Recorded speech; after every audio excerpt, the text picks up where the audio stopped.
Il est 14 heures à Paris. Bienvenue si vous nous rejoignez sur France 24. La parole est désormais à nos chroniqueurs. C'est l'heure du Club France 24. Bonjour à tous les trois. Bonjour messieurs. On regarde le programme du jour et on va retourner une fois de plus dans le détroit d'Ormuz après les menaces de bombardement hier. Donald Trump a adouci le propos. Un accord est proche, nous dit la Maison Blanche. Un accord, vraiment, mais profitable à qui? On va poser la question à Gauthier Rawinski. Bonjour Gauthier. Je pourrais vous retourner à la question, mais profitable finalement aux deux. Si on arrive à quelque chose de cet ordre-là, ça voudra dire que les deux, pour des raisons différentes que nous verrons, ont intérêt à cela.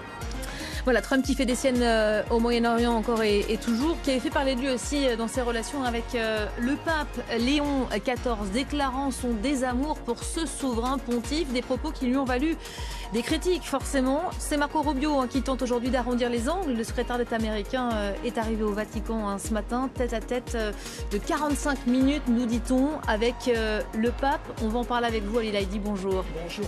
Bon, la question est très large, mais elle est très importante. C'est qui du Vatican ou de la Maison Blanche est le mieux placé pour invoquer Dieu dans les affaires internationales.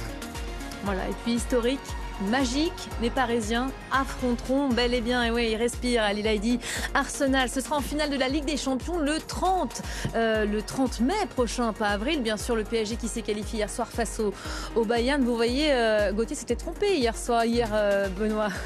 Et ces Parisiens qui ont passé effectivement ce dernier obstacle qui leur barrait la route de Budapest, où se déroulera cette finale donc face aux Gunners, finale inédite de la Ligue des Champions le 30 mai prochain. Voilà, dès 18h, je faisais référence évidemment au pronostic de Gauthier Rawinski qui n'avait pas vu venir la victoire de Paris. Vous avez le programme du jour, vous restez avec nous, c'est vendeur tout ça. C'est parti, le Club France 24, on y va.